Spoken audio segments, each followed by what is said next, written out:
Our first message of 2025 is this. James chapter 1, verse 23 to 25. James says here, anyone who listens to the word but does not do what it says is like someone who looks at what? At his own face in a mirror. 24. And goes away and immediately forgets what himself looks like. I want to focus therefore on the word reflection.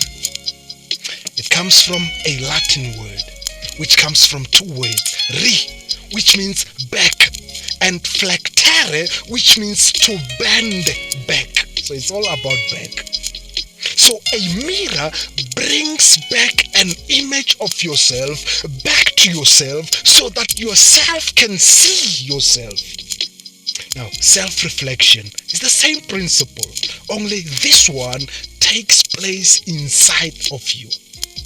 It is a natural process that allows you to come face to face with your life's current state. Listen to me, a human being's greatest fear is not the unknown, but is to confront themselves within themselves about truths which they can deny anywhere else, but never within themselves. Self-reflection is a process that forces you to confront the truths honestly. And I have always believed that self-reflection is actually a spiritual concept. Listen to this, a person who posts naked images and naked videos of themselves on social media, and mostly it's the queens. I am yet to see a man doing it, but I wouldn't be surprised if they do. Now listen to this, that person's worst nightmare is not what other people will say about them, but it is going to bed alone and sober. Because while it is easy to deny a truth when it comes from somewhere else, it is impossible to deny a truth when you are face to face with it within yourself. Self-reflection is difficult not only for certain type of people. In fact, it is most difficult correctional process in the whole of life. That is why if you look carefully into it, you find that Christians, believers, actually struggle the most with it. That is why religion, I believe, is a very dangerous practice, because it teaches people that once you are a Christian, you have to project an image of perfection. Growing up, I think I was in primary. We had a neighbor, an old man. He had since passed. This one day, he had a bit too much to drink, as it was often the case. He says to me, "Son, do you know what a baboon is?" I said, "Yeah, I know it. Why?" He says, "Well, a baboon has no problem with water at all. He will drink it, he will cross a river with water full in it, he will play in it, but all the time he is avoiding doing just one thing." I said, "What is that?" He said, "He will never take even a single moment to look into the water to see himself." I said, "Why not?" He said, "Because he is ugly." And of course we laughed about that. But growing up, you start to absorb the real meaning of it. Listen to this, friends. Religious Christians are like baboons. They will indulge in the word of God. They will consume the word of God. They will teach others about the word of God. They have no problem at all hanging around the word of God. But all the time, the only one thing they won't do is to look at themselves through the same word of God.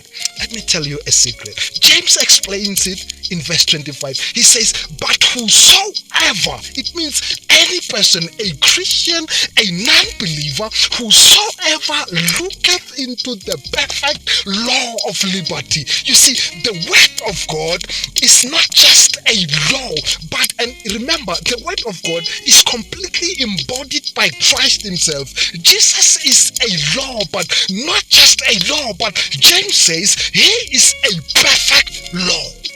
So it really doesn't matter who you are, Whether you are a deacon, a prophet, a pastor, whatever kind of leader, anytime you believe that you are perfect and never needs to self-reflect, you are literally claiming that you are the same as God. God himself needs not to self-reflect, because James puts it clearly. He says the law itself, the law of liberty, is perfect. A Christian, friends, is not a perfect person, but a person who looks into the perfect law of liberty, sees their imperfections through the law of liberty. And after that, listen to this. James says, after they see it, see what? The imperfections, because you are bound to see them.